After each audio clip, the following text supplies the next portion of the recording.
Hello,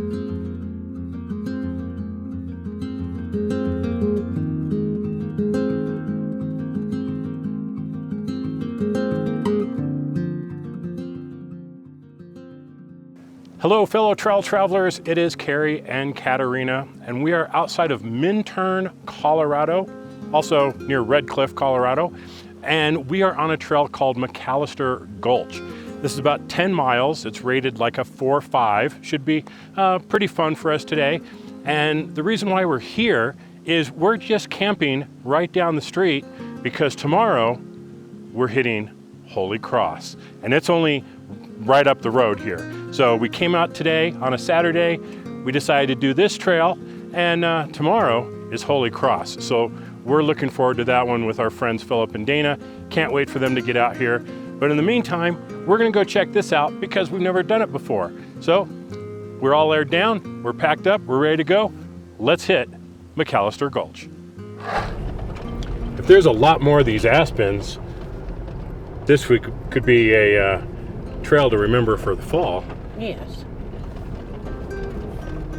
Stay to the right Okay. at the intersection.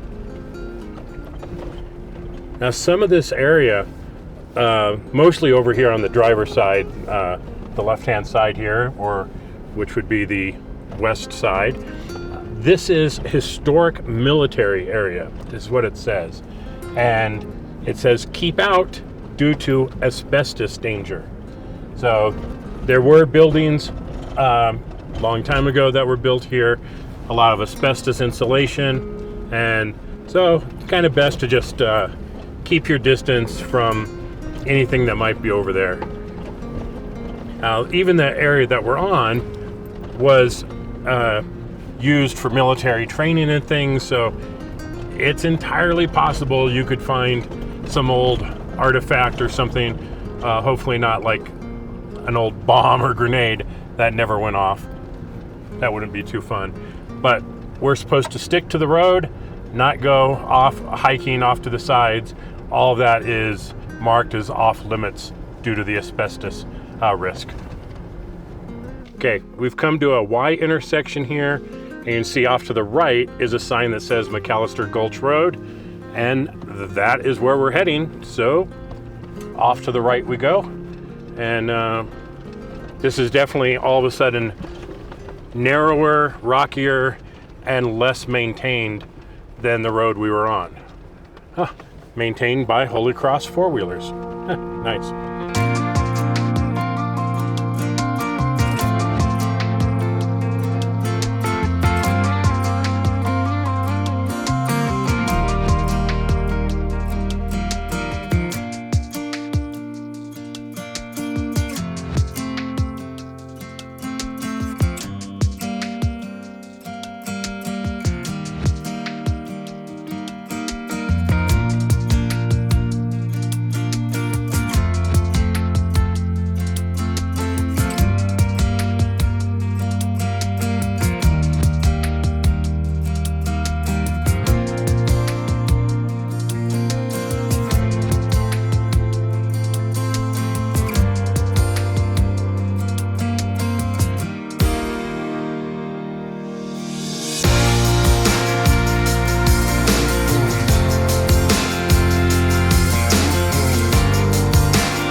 Now, we didn't show it on video, but we've had a side-by-side, a quad, and 2 motorcycles come in the opposite direction. And there's not a lot of places to pull over and make room.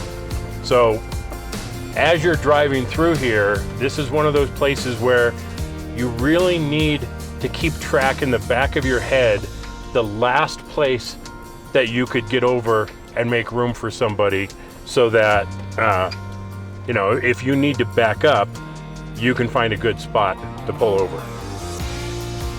Now we're going through some switchbacks here. Some nice big climb. Still pretty narrow, but it hasn't been so narrow to be concerned about like pinstripes yet. So it's definitely wide enough for that. And these turns, so far, they've been big enough that we've just been able to take them without having to do a multi-point turn. So far so good. Now, if you've watched a lot of our videos in the past, this will look very, very familiar. And it is very reminiscent of Benson Cabin, which is actually where we're heading towards. If we go in that area, when we finish this trail, we're basically going to be on Shrine Pass, and Benson Cabin is off of Shrine Pass. So this should look very similar to Benson Cabin, but it is wider. There's no pinstriping yet, and the turns aren't too shabby. Well, so far, McAllister Gulch has been extremely easy. Not much more than your basic dirt road.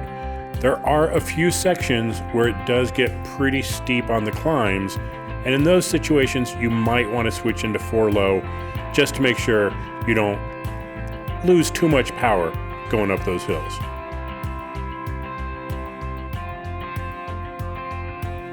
Well, we finally came upon the obstacles, and this is the Boulder Garden. Now, there's some lines that you could take that are going to be super easy. You're not going to have to worry about them. But of course, we're going to try and make the most of it and take the hardest lines we can find.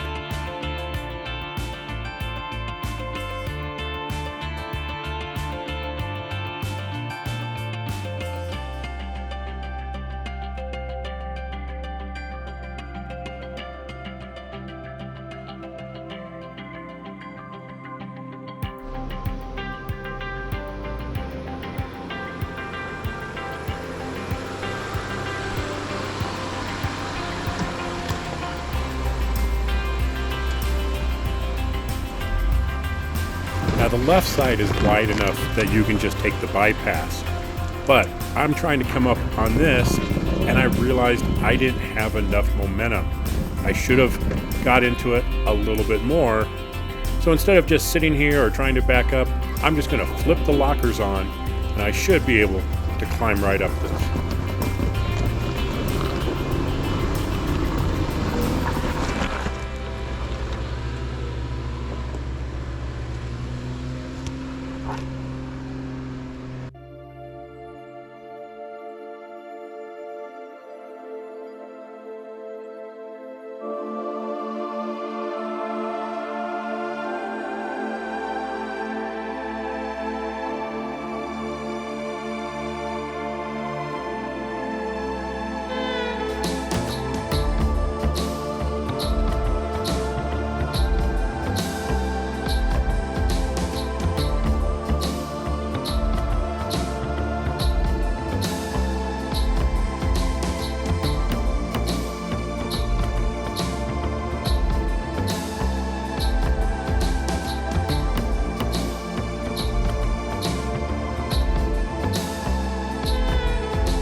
Well, I had to hurry up and bring the drone back in because, as you can see, we're getting hit with rain and hail.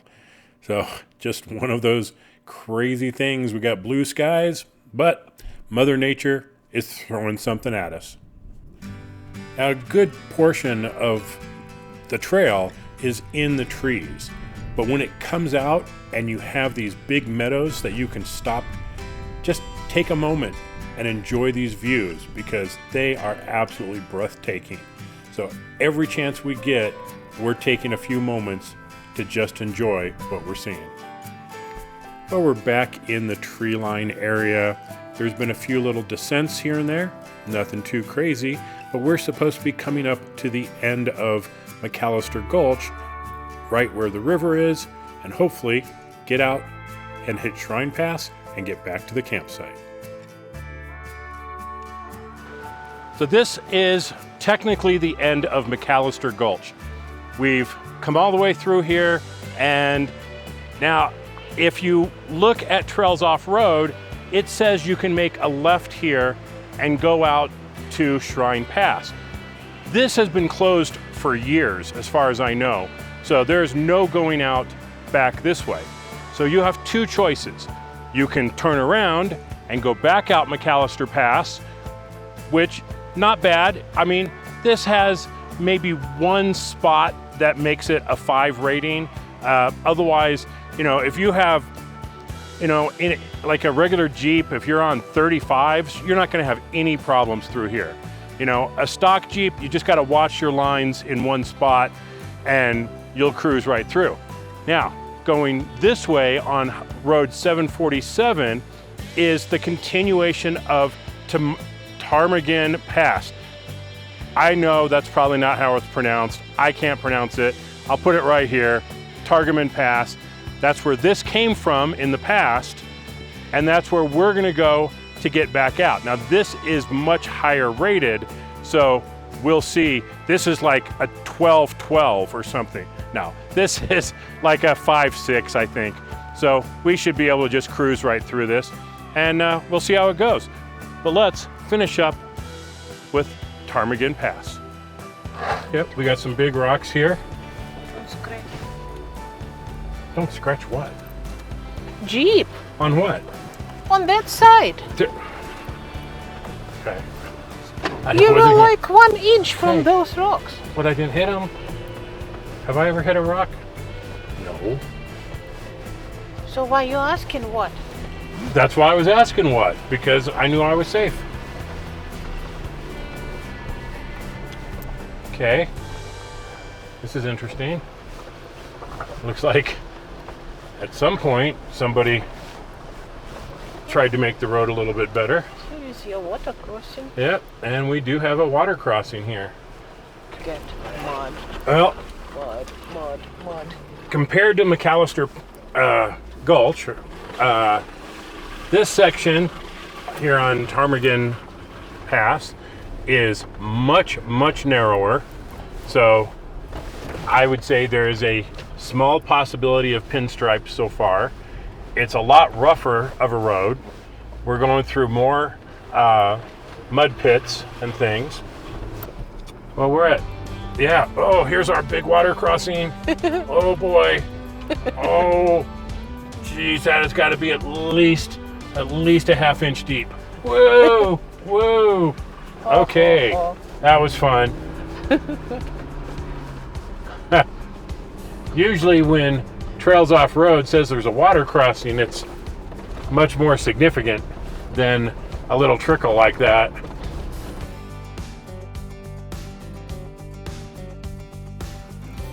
Now the trails here are definitely worthwhile from a scenic point of view.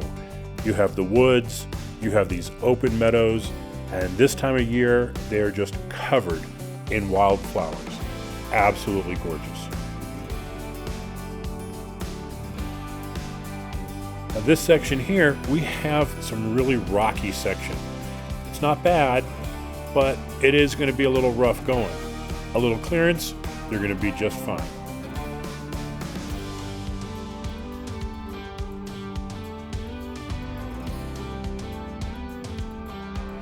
After that last climb, you are at the highest elevation point on the trail. This gives you some 360-degree views that are just amazing. Highly recommend you take a moment, take a break, and soak in this scenery.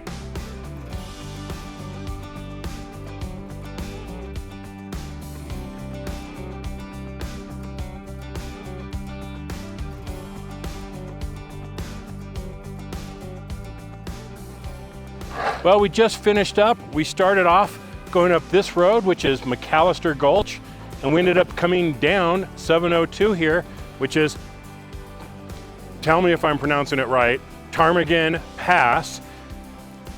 Trails Off Road said it was like a 5-6. It was super easy. I would easily have taken our Subaru on this, actually through the whole thing, on this whole loop. It's not that hard. It's fun. There's a couple of neat obstacles. There's some beautiful views, gorgeous areas. So I highly recommend this, but this really is a beginner's trail. Stock vehicles can do this absolutely no problem. So hope you enjoyed it as much as we did. From Katerina and myself, be safe out there. We'll see you on the trails.